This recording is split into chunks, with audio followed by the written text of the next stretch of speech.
s'installa un peu plus confortablement contre une botte de paille. Le feu de la lanterne projetait des ombres dansantes sur les murs de l'étable. Personne ne parlait. Tous attendaient. Même les animaux semblaient écouter. Maman inspira profondément.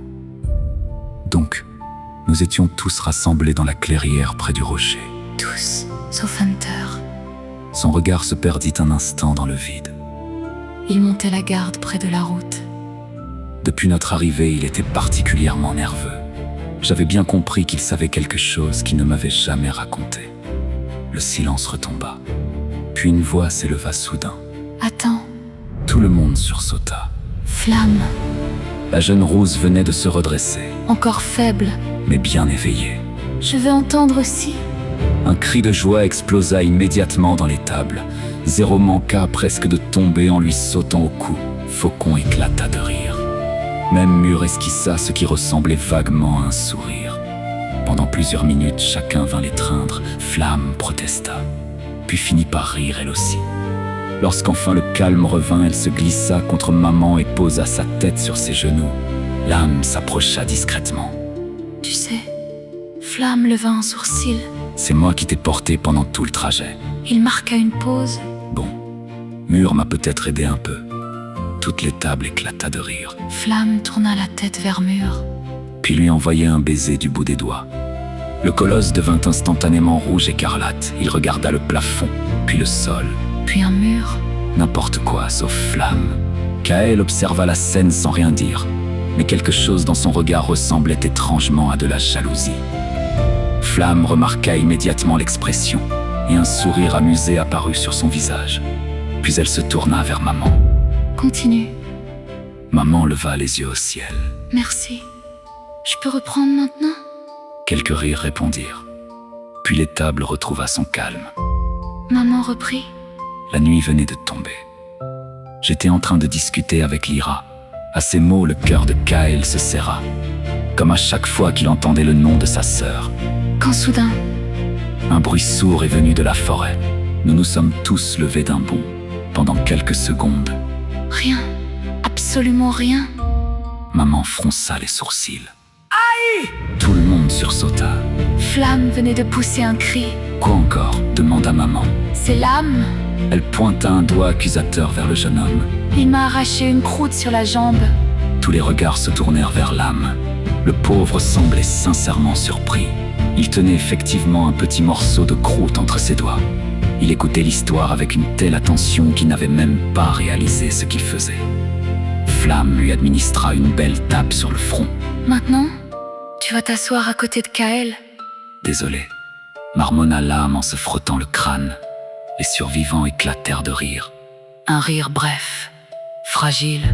Mais précieux, peut-être le premier depuis la clairière du silence. Maman attendit que le calme revienne, puis elle regarda chacun d'entre eux. Son visage redevint grave. Très grave. Bien. Je peux continuer maintenant. Et cette fois, Personne n'osa l'interrompre. et c'est là que j'ai compris quelque chose. Elle regarda Hunter comme si elle s'attendait encore à le voir dans un coin de la pièce. Depuis notre arrivée dans la clairière, il n'y avait aucun bruit, aucun chant d'oiseau, aucun insecte, aucun souffle de vent, rien. Puis elle ajouta. Et surtout, aucune odeur. Plusieurs visages affichèrent leur incompréhension. Une forêt a toujours une odeur. La terre, les feuilles, l'humidité, les champignons, quelque chose. Mais là, Rien. puis une nouvelle odeur est arrivée. Une odeur forte, Animale. comme celle d'un grand prédateur. Le genre d'odeur qui vous donne envie de courir avant même de savoir pourquoi. Flamme avait cessé de sourire. Zéro serrait déjà les poings. Maman poursuivit, Je me suis retourné. et j'ai vu Hunter, Il traversait la clairière dans notre direction. à grandes enjambées, Son visage était blanc, terrifié. comme je n'avais jamais vu. Maman marqua une pause, puis sa voix devint plus basse. Et alors, le chaos a commencé. Les arbres ont bougé. Dans l'étable, personne ne respirait.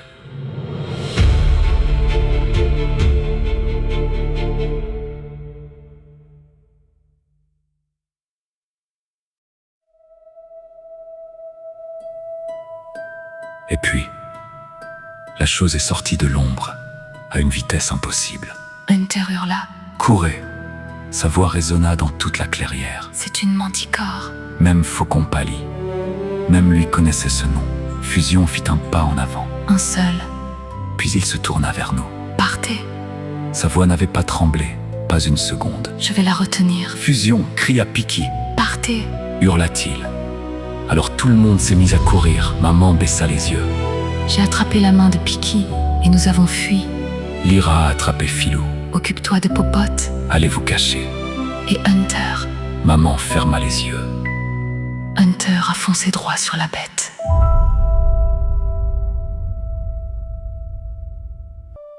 Maman fit une pause. Sa voix tremblait, ses mains aussi. Pendant quelques secondes, personne n'osa parler. Flamme avait cessé de plaisanter. Mur semblait retenir son souffle, puis maman reprit. J'ai tendu la main à Lyra. Son regard se posa sur Kael. Je lui ai dit viens. Kael ferma les yeux, comme s'il vivait lui aussi la scène. Elle m'a regardé. Un léger sourire triste apparut sur le visage de maman. Puis elle a fait non de la tête. Le cœur de Kael manqua un battement. Il reconnaissait bien sa sœur, cette expression. Lyra avait déjà pris sa décision. Et elle est partie dans la même direction que Hunter. Un silence pesant tomba sur les tables. La manticore arriva devant le chasseur et la mage. L'animal était gigantesque, trop rapide, trop puissant. Hunter décocha une flèche, une seule, rapide, précise. Elle se ficha dans l'épaule de la créature, aucune réaction. Fusion chargeait déjà. Marteau levé. Comme une avalanche de muscles et d'acier. Et là, maman hésita, comme si elle avait encore du mal à croire ce qu'elle avait vu.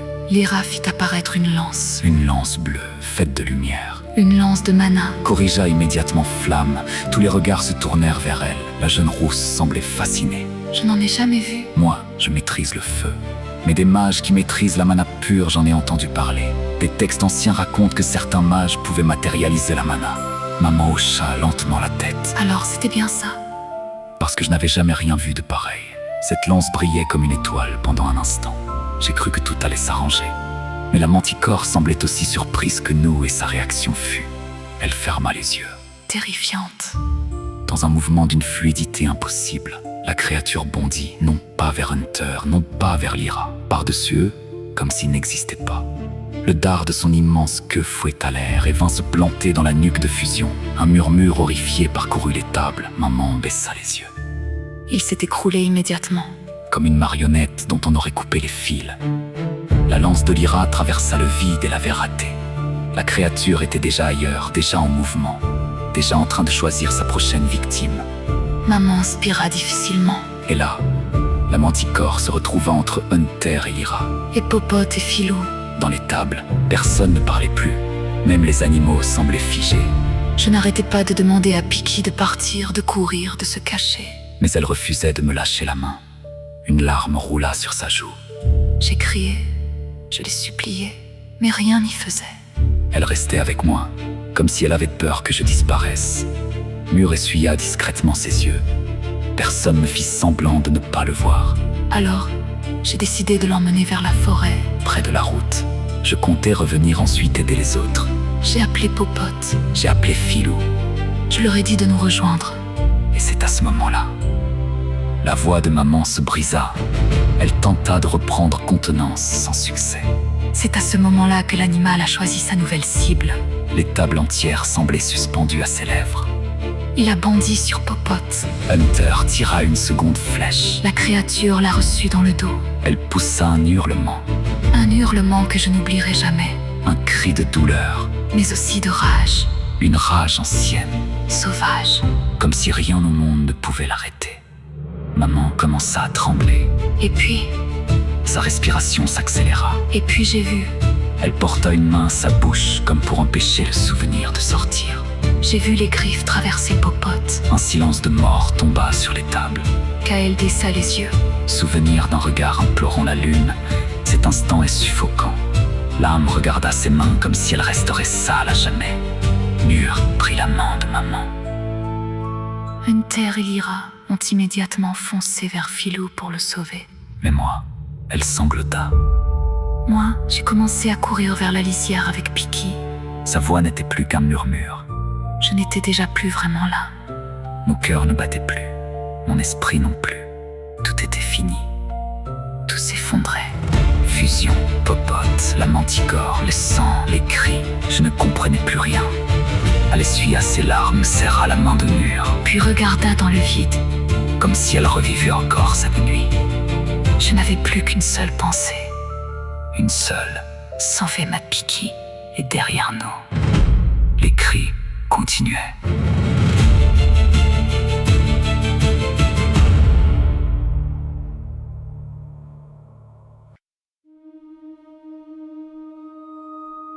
Avec Piki, nous étions arrivés à la lisière de la clairière. Nous nous étions cachés derrière un amas de racines et de fougères.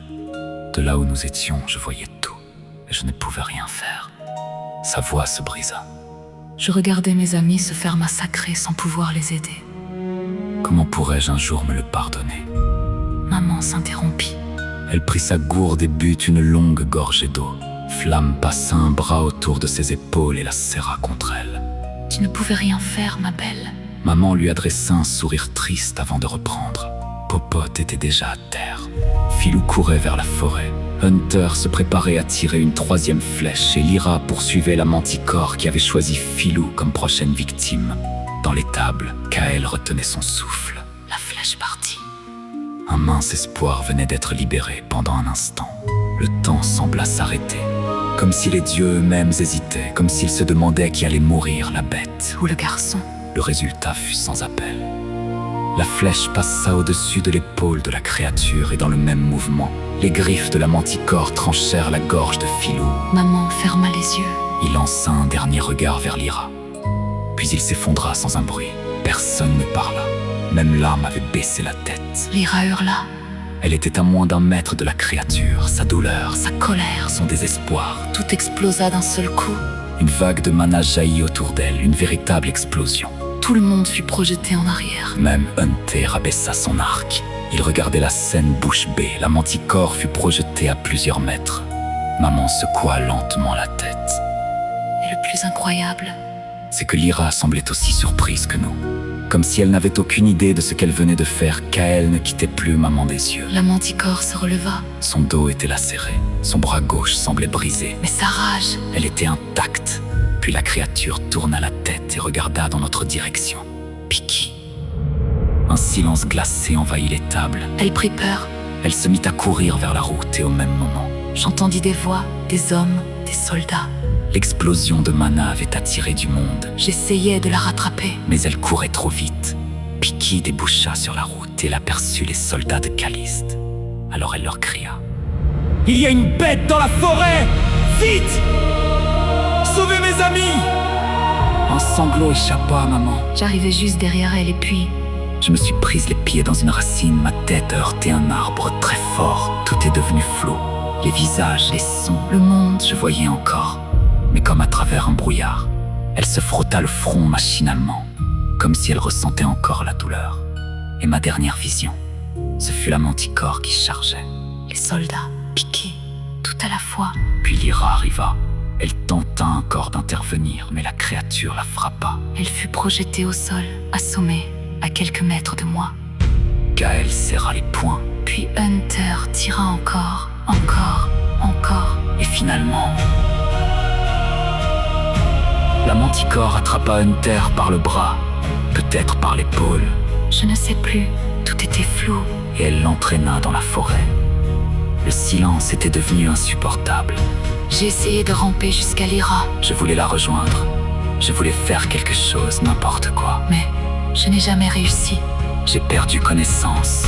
Et lorsque je me suis réveillé, Elle regarda Kael. tu me tenais la main. Personne ne parla. La douleur était trop présente. Trop réelle.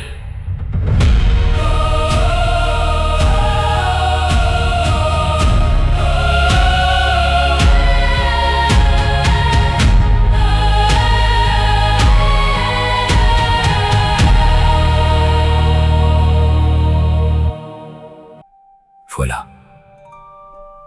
Maintenant, vous savez tout ce que je sais. Sa voix tremblait encore. Et ça ne rend rien plus facile. Une larme coula sur sa joue. Nous avons perdu 5 des nôtres. Non, La voix de l'âme claqua dans les tables. Tout le monde se tourna vers lui. Ombre n'est pas mort. Il s'était levé d'un bond. Personne ne peut attraper Ombre. Personne. Je ne sais pas où il est, mais il est vivant. Un léger sourire apparut sur le visage de maman. Très bien, l'âme. Calme-toi, je l'espère aussi. L'âme se rassit en marmonnant. Il est vivant. J'en suis sûr. Maman regarda alors chacun d'eux. Nous avons perdu trop des nôtres. Trop. Sa voix était lourde. Nous ne devons jamais les oublier. Jamais. Mais aujourd'hui, les vivants ont besoin de nous. Elle posa une main sur celle de Kael. Nous devons retrouver Lyra. Puis son regard glissa vers l'âme. Et nous devons découvrir ce qui est arrivé à Ombre. Le jeune éclaireur retrouva immédiatement le sourire. Vous voyez? Je vous l'avais dit. Quelques rires étouffés résonnèrent dans les tables, les premiers depuis longtemps. Maman secoua la tête avec amusement. Maintenant, Dormons. personne ne protesta. Ils étaient tous épuisés. Tous. Sauf un. Quelques secondes plus tard, la voix de Flamme retentit dans l'obscurité. Non, l'âme. Tu restes à côté de Kael. Mais C'est vraiment pas juste. Cette fois, même Mur éclata de rire. Il ne sera pas facile d'oublier la clairière du silence, mais pour le moment, l'étable résonna d'autre chose que de tristesse.